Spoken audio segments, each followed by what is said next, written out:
Full News Headquarters.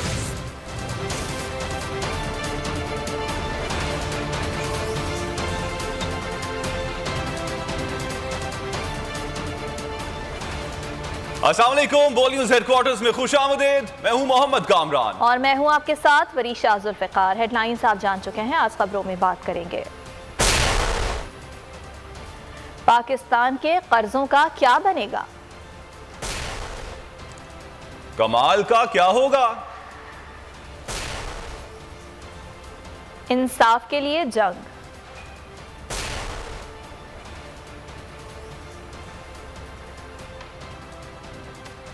ये सब भी होगा, लेकिन सबसे पहले आपको ये बताएं कि अमेरिका ने तवील अरसे बाद पाकिस्तान में सफीर नामजद करने का फैसला कर लिया। सदर जो बाइडेन ने डोनाल्ड ब्लूम को इस्लामाबाद में सफीर नामजद कर दिया। पाकिस्तान में 2018 से अमेरिका का कोई सफीर नहीं है।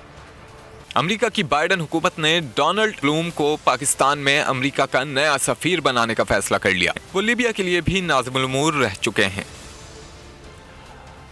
और अब तस्करा पाकिस्तान और IMF के दरमियान मुज़ाकरात का। गवर्नर स्टेट बैंक रजा बाकिर कहते हैं डील की खुशखबरी जल्द मिलेगी।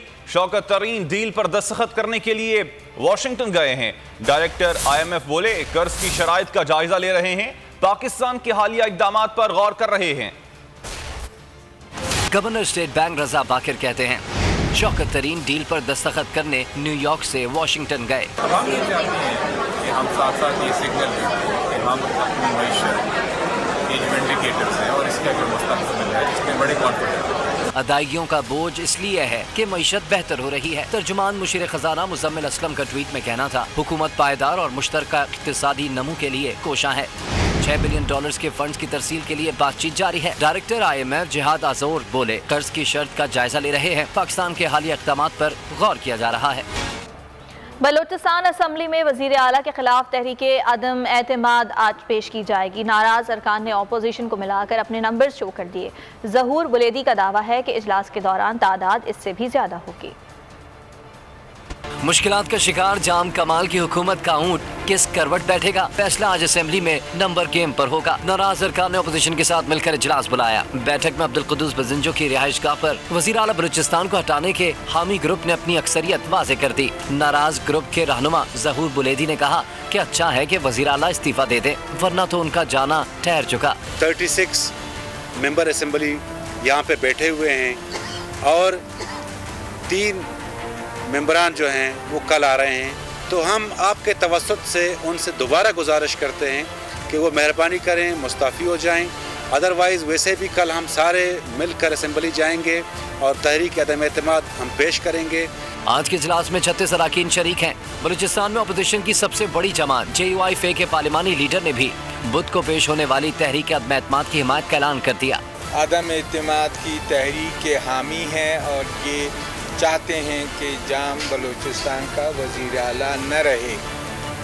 तो इनकी बातों की मैं मुकम्मल तायीद करता हूँ। BNP और खैबर पख्तूनख्वा मैप के अरकान ने भी वज़ीर आला को इस्तीफा देने का मशवरा दिया। वज़ीर आला के खिलाफ तहरीक अदम एतमाद को कामयाब बनाने के लिए 33 वोट दरकार हैं। नाराज अरकान के इजलास में आज 36 अरकान शरीक हुए।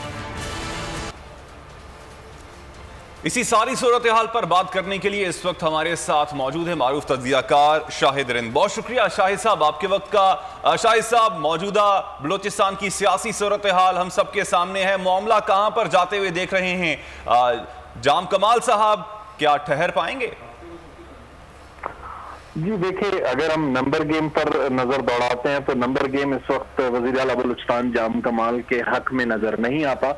लेकिन जो कुछ भी है वज़ीर आला बलूचिस्तान को इस वक्त भी वो बिल्कुल एतमाद से हैं, कॉन्फिडेंस में हैं कि वो अपने जो नाराज अरकान हैं उन्हें मनाने में कामयाब हो जाएंगे। बज़ाहिर ऐसी कोई सूरत हाल नजर नहीं आ रही, लेकिन जो चीजें हम यहाँ बलूचिस्तान में डेवलप होती हुई देखते हैं या जो माजी की पॉलिटिक्स हमारे सामने है, और खासकर चाहे वो पाकिस्तान की पॉलिटिक्स हो या बलूचिस्तान की, उसमें आखिरी लम्हील होती हैं। चेयरमैन सेनेट के खिलाफ आने वाली अदम एतमाद हमारे सामने है। इसके अलावा कई ऐसे मौकों पर ये मरहले हमने देखे हैं जहां पर चीजें आखिरी वक्तों पे बदलती हैं। तो आज बेसिकली करारदाद पेश होगी, उस पर इब्तदाई डिबेट होगी और उसकी एडमिसिबिलिटी पे बात होगी। उसके लिए 13 अराकीन की जरूरत है, नाराज अराकीन को जिन्होंने दस्तखत किए, 14 तो टोटल ने दस्तखत किए, आईनी तौर पर 13 लोगों की जरूरत है। तो वो नंबर गेम उनके पास मौजूद है। अपोजिशन को मिलाकर उनका जो अदम एतमाद का नंबर गेम है वो भी पूरा है, लेकिन अदम एतमाद के लिए रायशुमारी के लिए 3 दिन 5 दिन के पहले का टाइम दिया जाएगा। आईनी तौर पर ये एक मजबूरी है, आज उस पर रायशुमारी नहीं हो सकती, तो 3 दिन बाद फैसला कुन सूरत हाल सामने होगी कि आया नाराज ग्रुप या अपोजिशन। ठीक है, तो शाहिद साहब आप क्या समझते हैं कि इस वक्त वजीर आला की जानिब से जो स्टांस लिया जा रहा है वो सही है, उनको यही करना चाहिए? देखिए, मेरी ये जाती राय है कि बलूचिस्तान 1970 में सूबा बना, उसके बाद ये चौथे वजीर आला हैं जिनके खिलाफ वोट ऑफ नो कॉन्फिडेंस आया, और इससे कबल 3 वज़राए आला जो है वो उन्होंने वोट ऑफ नो कॉन्फिडेंस को फेस करने के बजाय इस्तीफे पर इक्तफा किया।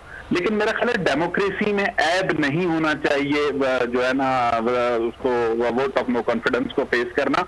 और बलूचिस्तान में चूंकि जब तक शख्सियात अपनी जाती और कबायली अहमियत को देखते हुए इस्तीफे देंगे तो डेमोक्रेसी ग्रो नहीं करेगी। ये डेमोक्रेटिक प्रोसेस और मेरा ख्याल है जाम कमाल का हक फेस करना चाहते हैं तो उन्हें फेस करना चाहिए, तो ये उनका ड्यू राइट है। बार बार इस बात पर एम्फसाइज करना कि जी वो रिजाइन कर दें, वो रिजाइन कर दें, मेरा ख्याल है जैसे इनका अदम एतमाद करना हक है वैसे ही उनका अदम एतमाद को फेस करना उनका हक है।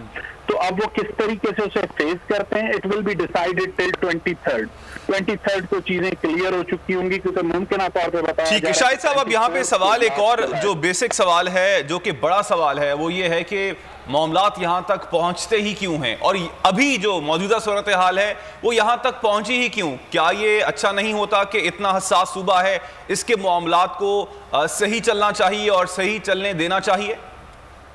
देखें, एक बात हमेशा याद रखें कि बलूचिस्तान में आज तक 1970 से लेके आज 2021 तक कम से कम 3 या 4 पार्टीज की कोलिशन गवर्नमेंट बनती है, और कोलिशन गवर्नमेंट में 12-15 लोग ऐसे होते हैं जिन्हें बलूचिस्तान की सियासत में इलेक्टेबल काउंट किया जाता है। वो हर हुकूमत का, हर सियासी जमात का हिस्सा होते हैं, या खुद होते हैं या उनके कोई भाई, भतीजे, बहन, भाभी, बेटा, इस तरह होता है। बलूचिस्तान की पॉलिटिक्स जब तक शख्सियात और कबाइल इर्द गिर्द घूमेगी तो वो पॉलिटिकल सिस्टम ग्रो नहीं कर सकता। मौजूदा जो अदम एतमाद है उसमें जो लोग आज जाम कमाल पर बैड गवर्नेंस का इल्जाम लगा रहे हैं, बिलखुसूस ज़हूर बुलैदी की अगर हम बात करते हैं, वजीर खजाना है, उनकी ट्विटर टाइमलाइन पे चले जाएं तो ऐसा लगता है कि पिछले 3 साल में जाम कमाल से अच्छा शख्स कोई नहीं था। तो या वो तब गलत थे या वो अब गलत हैं। तो बलूचिस्तान की पॉलिटिक्स उस वक्त तक इवॉल्व नहीं करेगी जब तक कि पॉलिटिकल पार्टीज इन इलेक्टेबल्स की जगह अपने कारकुनों को जगह नहीं देंगे। यहाँ तक कि यहाँ जो नजरियाती जमातें हैं, नेशनलिस्ट पॉलिटिक्स, उनमें भी मॉरिशियस के साथ साथ शख्सियाती पॉलिटिक्स आ रही है, वहां भी पॉलिटिकल वर्कर इग्नोर हो रहा है। तो ये सिस्टम बलूचिस्तान में उस वक्त तक शख्सियात और कबाइल के सरदारों के हाथों में। ठीक, अच्छा सर, जो आपने ज़हूर बुलैदी साहब की बात की, खुद वो सूबाई वजीर खजाना भी रहे, अब सवाल ये उठता है क्या किसी के इशारे पे ये तमाम चीज़ें हो रही हैं या फिर इंटरनल इन लोगों ने आपस में ये एक इकट्ठ बना लिया और वजीर आला को प्लान बनाया कि इनकी कुर्सी पे नहीं रहना चाहिए और उनको हटा देना चाहिए? देखें, मेरी जाती राय है, जो इशारे की आप बात कर रहे हैं उसके मुतालिक फिलहाल कुछ कहना कबल वक्त है, लेकिन जो कुछ चीजें मेरे सामने हैं, आने वाले दिनों में हो सकता है वो खुद भी ओपन अप होना शुरू हो जाएं। ये जो कुछ भी मूव बनी है उसके पीछे कुछ चीजें हैं जो मुस्तकबिल को देखकर कुछ लोगों ने प्लान किए हैं, कुछ सियासतदानों ने प्लान किए हैं, वो उसके पीछे कुछ और लोग हैं। उन आने वाले दिनों में वो बातें निकलेंगी कि किस तरीके से एक शख्स जो है अपनी मुस्तकबिल की चीफ मिनिस्ट्री को, एक मौजूदा हुकूमत को या अपनी पार्टी की हुकूमत को किस तरह तोड़ सकता है। ये आगे की बातें और आगे चल के खुल सकती हैं, लेकिन इस वक्त जो सूरत हाल है, जाम कमाल का सबसे बड़ा मसला ये है कि पिछले 3 सालों में वो एक गैर रिवायती चीफ मिनिस्टर साबित हुए हैं। माजी में यहाँ पे वज़रा या अराकीन असेंबली जो है उन्हें वजीर आला हाउस में वजीर आला के बेडरूम तक एक्सेस था, ज्यादातर वक्त एमपीए मिनिस्टर्स उनके साथ बैठते हुए गुजरता था।